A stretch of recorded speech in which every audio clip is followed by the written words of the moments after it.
అందరికీ నమస్తే. నా పేరు కాపిల్ల నరేష్. మీరు చూస్తున్నారు ఈగురం టీవీ యూట్యూబ్ ఛానల్. ముందుగానే చెప్తున్నా, ఇది ఒక రిక్వెస్టింగ్ వీడియో. అందరికీ నిరుద్యోగులకు రిక్వెస్టింగ్ వీడియో, అధికారులకు రిక్వెస్టింగ్ వీడియో, నేను కొంతమందికి రిక్వెస్ట్ చేస్తున్నటువంటి వీడియో. ఇది ఖచ్చితంగా 10 మందికి ఉపయోగపడేది కాబట్టి పూర్తిగా వినండి. నాతో ఏకీభవిస్తే మీరు కూడా షేర్ చేయండి. నేను గత 10-15 రోజుల నుంచి టీజీపీఎస్ ఇచ్చినటువంటి ఓటీఆర్ను ఎలా నమోదు చేసుకోవాలో దానికి సంబంధించినటువంటి డౌట్స్ అన్ని క్లారిఫై చేస్తూ యూట్యూబ్లో కొన్ని వీడియోస్ చేస్తూ ఉన్నాను. కాల్ మీ ఫర్ యాప్ నుండి మీకు ఏమైనా సమస్యలు ఉంటే నాకు కాల్ చేసి అడగండి. నేను మీ సమస్యలకు సొల్యూషన్ చెప్పే ప్రయత్నం చేస్తా నాకున్నటువంటి నాలెడ్జ్తో అని చెప్పేసి నేను చాలామందికి మాట్లాడడం జరిగింది, చాలామందితో. సో వాళ్ళు లేవనెత్తినటువంటి సమస్యలు అండ్ ప్రస్తుతం ఉన్నటువంటి నిరుద్యోగుల సమస్యలు చూసినట్లయితే 1వ తరగతి నుంచి 7వ తరగతి వరకు ఏ జిల్లాలో అయితే చదువుకుంటాడో ఆ జిల్లాలు లోకల్ అవుతాయని మనకు ప్రెసిడెన్షియల్ ఆర్డర్ 2018 ప్రకారము, జీవో నంబర్ 124 ప్రకారము, గత ప్రభుత్వాలు తీసుకున్నటువంటి నిర్ణయం ప్రకారము ఇప్పుడు కొత్త జోన్లు, కొత్త జిల్లాలు, కొత్త మల్టీ జోన్లు, లోకల్ క్యాడర్ అనేది అంతా మన అందరికీ తెలిసిన ముచ్చట్నే. అయితే ఇక్కడ మొన్న టీజీపీఎస్సీ ఓటీఆర్ నమోదు చేసుకునేందుకు ఫిబ్రవరి 25వ తారీఖు లాస్ట్ డేటు. మీరు 1వ తరగతి నుంచి 7వ తరగతి వరకు ఉండేటువంటి ప్రతి సర్టిఫికెట్ ఖచ్చితంగా ఉండాలి అని మ్యాండేటరీ చేస్తూ ఏ ఒక్క సర్టిఫికెట్ లేకపోయినా కూడా ఫైనల్ సబ్మిషన్ తీసుకోకుండా దానికి లాక్ చేయడము.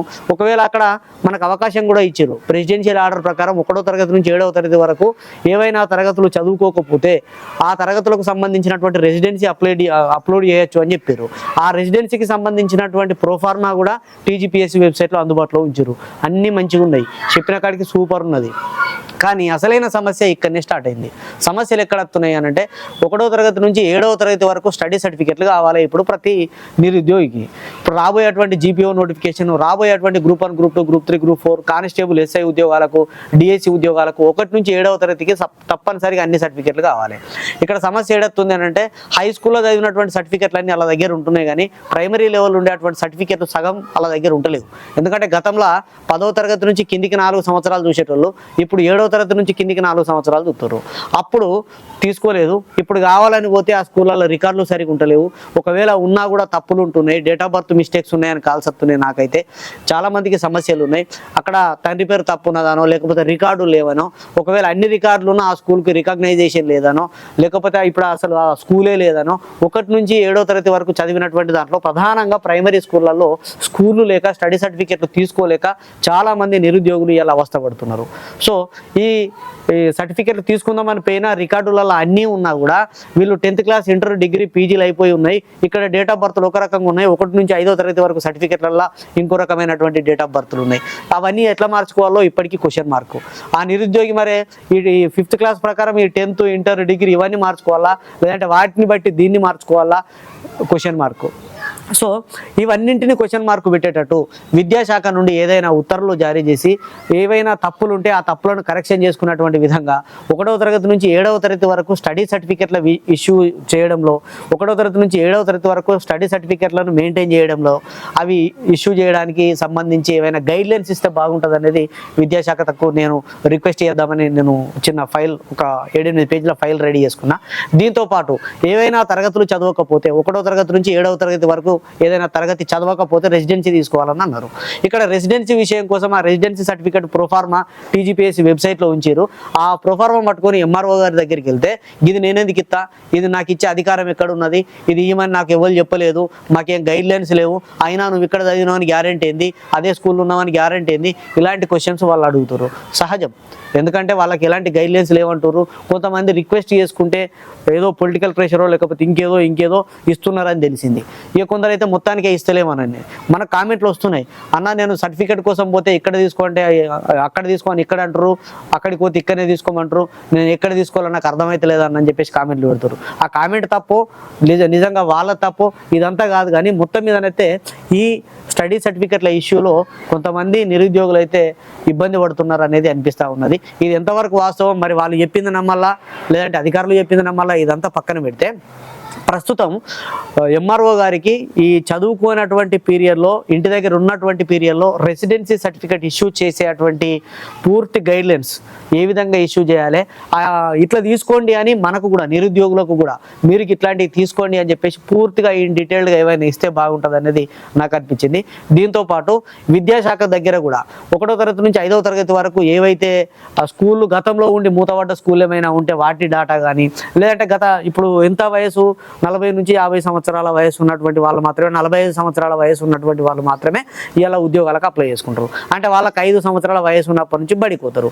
అంటే ఈడ్చి కొడితే 30-35 ఏళ్ళ నుంచి ఆ విలేజ్లో కానీ ఆ మండలంలో కానీ ఏ స్కూళ్ళు నడిచినాయి అనే డాటా విద్యాశాఖ అధికారుల దగ్గర ఉంటే ఆ స్కూల్కు సంబంధించి సార్ నేను చదువుకున్నప్పటికి వాణి విద్యాలయం అని ఉండే, ఇప్పుడు ఉన్నదా సార్ నాకైతే ఇక్కడ కనబడతలేదు అని వాళ్ళ దగ్గరికి అయినప్పుడు కనీసం ఇక్కడ ఉన్నది పోరి తెచ్చుకోపోరి, లేదు ఇది మూతపడ్డది, లేదు దీనికి సంబంధించిన ఆనవాళ్ళు లేవు, ఇది మీరు దీనికి సంబంధించిన సర్టిఫికేట్ కావాలంటే ఇది తీసుకోవాలి అని ఆ సంబంధిత డిఓనో అక్కడ ఉన్నటువంటి మండల విద్యాశాఖ అధికారినో లేకపోతే అక్కడ నియర్ బై ఎవరైనా సీనియర్ జిహెచ్ఎంనో అడిగి తెలుసుకొని ఉండే విధంగా విద్యాశాఖ దగ్గర కొద్దిగా డాటా ఉంటే మంచిగా ఉంటుందని నాకు అనిపించింది. సో ఆ విధంగా ఏదైనా పాసిబిలిటీ ఉంటే మీరు ప్రయత్నం చేయండి అని విద్యాశాఖకు నేను ఒక లెటర్ పెట్టాలనుకుంటున్నా. సో దానికోసము అదేవిధంగా రెసిడెన్సీ సర్టిఫికేట్ విషయంలో ఏ స్కూల్ లేదు, అసలు చదువుకున్న ఆనవాలే లేదు, నేను చదువుకున్నా కానీ ఆ బడి తీసేసి ఇప్పుడు నేను ఎక్కడికి పోవాలి అనే తరుణంలో జీవో నంబర్ 124లో రెసిడెన్సీ సర్టిఫికేట్ అప్లోడ్ చేసినా సరిపోతుంది అని చెప్పేసి మనకు ప్రెసిడెన్షియల్ ఆర్డర్లో ఇచ్చారు. Presidential order and GO number 124 ప్రకారం 1 నుంచి 7వ తరగతి వరకు ఏదైనా తరగతి చదువుకోకపోతే ఆ చదువుకోనటువంటి తరగతి కానీ అన్రికగ్నైజ్డ్ స్కూల్లో చదివినటువంటి తరగతికి కానీ మనం రెసిడెన్సీ సబ్మిట్ అయితే సరిపోతుంది. ఆ రెసిడెన్సీ కోసం ఇలా నిరుద్యోగులు ఎంఆర్ఓల గారి దగ్గరికి వెళ్తే ఆ ఎంఆర్ఓ గారులు ఏమంటారు అంటే వాళ్ళు మాకు ఈ అధికారాలు లేవు, మేము ఇది ఇయ్యలేము, నువ్వు అనే చదివినవని గ్యారెంటీ ఏంది, నువ్వు అదే స్కూల్లో ఉన్నావని గ్యారెంటీ ఏంది, ఇప్పుడు ఆ స్కూల్ లేదు కదా, నువ్వు ఫేక్ ఏమో, నువ్వు చదువుకోలేదేమో, అప్పుడు నాకు తెలియదు కదా, నీ రేషన్ కార్డు పట్టుకురా, నీ ఆధార్ కార్డు పట్టుకురా, ఇవన్నీ అన్ని తీసుకుపోయి ఇచ్చినా కూడా తర్వాత చూస్తాపో, నేను ఎంక్వైరీ చేస్తాపో, నేను నోటీస్ బోర్డులో పెడతాపో అని చెప్పేసి వాళ్ళకు ఉన్నటువంటి అధికారాల గురించి వాళ్ళు మాట్లాడుతారు. నేను వాళ్ళని తప్పు పడతలేను, వాళ్ళకు స్పష్టంగా తెలుసుకునేందుకు నిజంగా ఈ వెళ్ళినటువంటి వ్యక్తి నిజమా కాదా అని తెలుసుకునేందుకు వాళ్ళు అడగడంలో తప్పు లేదు. కానీ నిరుద్యోగులకు కూడా ఏ సందర్భంలో ఏ అప్లికేషను ఏ విధంగా నింపాలి, దానికి అటాచ్ చేసేటువంటి డాక్యుమెంట్స్ ఏంటి అనేది ప్రభుత్వం క్షుణ్ణంగా ఒక పద్ధతిగా చెప్తే నిరుద్యోగులకు ఎలా ఎలాంటి ఇబ్బంది లేకుండా ఉంటుంది అనేది నా ఉద్దేశం. దయచేసి ఈ వైపుగా ఒకటి రెసిడెన్సీ సర్టిఫికేట్ ఇష్యూ చేసేటువంటి విషయంలో క్లారిటీ కోసము 1వ తరగతి నుంచి 7వ తరగతికి సంబంధించినటువంటి స్టడీ సర్టిఫికేట్లు ఇష్యూ చేయడంలో ఒక క్లారిటీ కోసము నేను రిప్రజెంటేషన్ చేద్దామని అనుకుంటున్నా. సో సమస్యలు ఇట్లా ఉంటున్నాయి, మీకు అందరికీ తెలుసు. కాబట్టి నిరుద్యోగులుగా, నిరుద్యోగ మేధావులుగా ఈ వీడియో చూస్తున్నటువంటి ఎంప్లాయీస్ అయినా సరే చేతులెత్తి అందరికీ దండం పెట్టి అడుగుతున్నా నేను, మీరు కూడా మీ సంబంధిత అధికారుల దగ్గరికి వెళ్ళండి. దగ్గర ఉన్నటువంటి ఏ అధికారి అయినా సరే, ప్రజాప్రతినిధులు అయినా సరే, మా దగ్గర మా ఆది సీనన్న ఉంటాడు ఎమ్మెల్యే, మేము మనస్ఫూర్తిగా సీనన్న అని పిలుచుకుంటాం, ప్రభుత్వ విప్పు. నేను సీనన్న దగ్గరికి పోతా, అన్నయ్య గిది ముచ్చట గిది అని చెప్పేసి ఫైల్ అంతా సీనన్న దగ్గరికి పెట్టి ఇదే ఫైల్ని తీసుకుపోయి మా కలెక్టర్ గారికి ఇస్తా, ఇదే ఫైల్ని తీసుకుపోయి మా డిఓ గారికి ఇస్తా, ఇదే ఫైల్ని ఇట్లాంటివి నాకు తోచిన కాడ నేను బాగా తిరగాల్సిన అవసరం లేదు. నా సిరిసిల్ల జిల్లా ఇక్కడ చుట్టుపక్కల ఎంతమంది దగ్గరికి పోవాలి అంతమంది దగ్గరికి పోతా, టీజీపీఎస్సీకి మెయిల్ పెడతా, మన తెలంగాణ గవర్నమెంట్ అఫీషియల్ మెయిల్ ఐడీలు తీసుకొని వాళ్ళకు మెయిల్ పెడతా, రిక్వెస్టింగ్ చేస్తా, నా నుంచి నేను ఇది చేస్తా. మీరేం చేయాలి, సేమ్ ఇట్లనే ఇవన్నీ మీ వేళ మీరు రాయండి, రాసి మాకు ఈ సమస్యలు ఎదురవుతున్నాయి సార్, దయచేసి వీటిపైన క్లారిటీ ఇవ్వండి సార్ అని చెప్పేసి నిరుద్యోగ మేధావులుగా మీరందరూ కూడా ప్రభుత్వాన్ని రిక్వెస్ట్ చేయండి. దీనిపైన ఒక కొలిక్కి వచ్చి ఈ మూతబడ్డ స్కూళ్ళ నుండి సర్టిఫికెట్ తీసుకోవడం ఎలా అని ప్రభుత్వం ఒక గైడ్లైన్స్ అండ్ ఒక డీటెయిల్డ్గా ఏదైనా చెప్పేంత వరకు కానీ, లేదంటే ఆ స్కూల్కి సంబంధించినటువంటి డీటెయిల్స్ ఎక్కడున్నాయో కనుక్కోవడానికి మనకి ఎక్కడైనా హెల్ప్ లైన్ సెంటర్స్ ఉంటుంది, కానీ లేదంటే మనకు ఏమైనా తప్పులు ఉంటే సరి చేసుకోవడం కోసం ఎవరి దగ్గరికి పోతే సరి చేస్తారు. నా పేరు అప్పుడొకటి ఇప్పుడొకటి అనేటోళ్ళు చాలా మంది ఉన్నారు. నా డేట్ ఆఫ్ బర్త్ చిన్నప్పుడు ఏదో చేసారు అది అట్లనే ఉంది అని ఇంకా చాలా మంది అంటారు. అంటే ఇదంతా సమస్యలు ఎందుకు ఎదురవుతున్నాయి అని అంటే ఈ ముచ్చట కూడా మీకు తెలవాలి.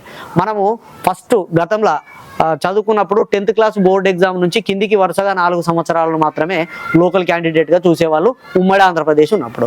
మన తెలంగాణ వచ్చినాక ప్రెసిడెన్షియల్ ఆర్డర్ 2018 ప్రకారము జీవో నంబర్ 124 ప్రకారము 7వ తరగతి బోర్డు ఎగ్జామ్ను ప్రామాణికంగా చేశారు. మొదటి బోర్డు ఎగ్జామ్ అన్నాడు అందులో, అది 7వ తరగతి బోర్డు ఎగ్జామ్ అయింది. 7వ తరగతి నుంచి కిందికి వరుసగా 4 సంవత్సరాలు చేశారు. అయితే గతంలో ఏదైనా 10వ తరగతి నుంచి కిందికి వరుసగా 4 సంవత్సరాలు అంటే 6వ తరగతి నుంచి ఉండేటువంటి హై స్కూల్ ఉంటే సరిపోయేది.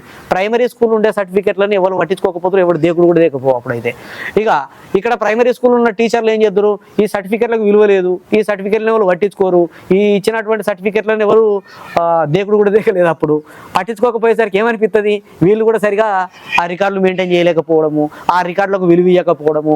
ఎట్లయితే ఏంది దీంతో ఏమైతే హై స్కూల్కి అయిన తర్వాత మారుతుంది. ఆ 10వ తరగతిలో ఎట్లుంటే గట్ల. డేట్ ఆఫ్ బర్త్ అంటే డేట్ ఆఫ్ బర్త్కి ఇదేందుకే నీకు 10వ తరగతి మెమో వచ్చిందా, మెమోలు ఎట్లుంటే గట్లనే అదే ఫైనల్ పో అని చెప్పేసి మొన్నటి దాకా కూడా 10వ తరగతి ఏదైతే అదే ఫైనల్ అంటూ గెంటుకుంటూ వచ్చినటువంటి సందర్భాలు కూడా ఉన్నాయి.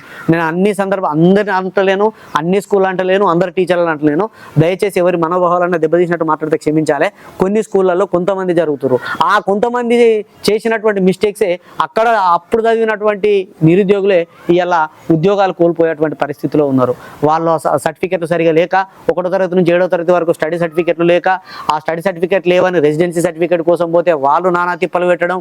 ఇప్పుడు ఓటీఆర్ 25వ తారీఖు లాస్ట్ డేట్ అనమాట. ఈ ఓటీఆర్ కోసం అని చెప్పేసి హైదరాబాద్లో ఉన్నటువంటి నా మిత్రులందరూ ఊళ్ళకి వచ్చి ఈ రెసిడెన్సీ సర్టిఫికేట్ కోసము, ఈ స్కూల్ స్టడీ సర్టిఫికేట్ల కోసం 4 రోజులు తిరిగితే అలా బాస్ ఫోన్ చేశారే నీ ఉద్యోగం చేస్తావా పీక్తావా. ఇగో ఇట్లాంటి సమస్యలు ఎదురవుతున్నాయి. హైదరాబాద్లో సాఫ్ట్వేర్ ఇంజనీర్లుగా పనిచేసే వాళ్ళందరూ కూడా, చిన్న ఉద్యోగాల కోసం పనిచేసే వాళ్ళు కూడా, ప్రభుత్వ ఉద్యోగం కావాలని ప్రిపేర్ అయ్యేటోళ్ళు మస్తు మంది ఉన్నారు.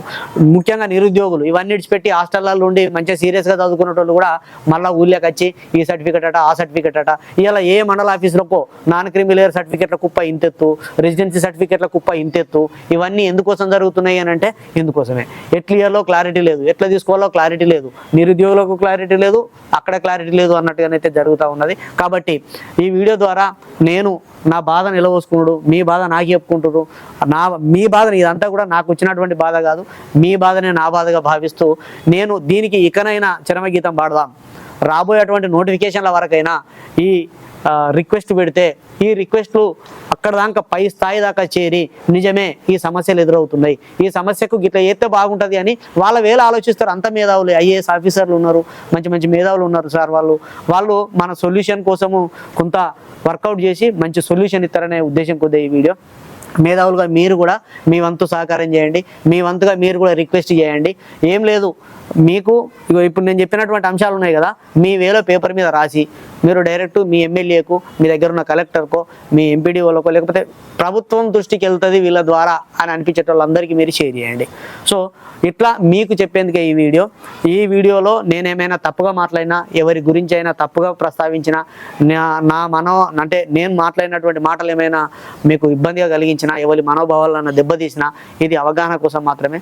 అండ్ పెద్ద మనసుతో, చిన్నవాళ్ళైనా పెద్ద మనసుతో, పెద్దవాళ్ళు చిరంజీవిగా నన్ను చిన్నవాడిని భావిస్తూ క్షమిస్తారని మనస్ఫూర్తిగా కోరుకుంటున్నా.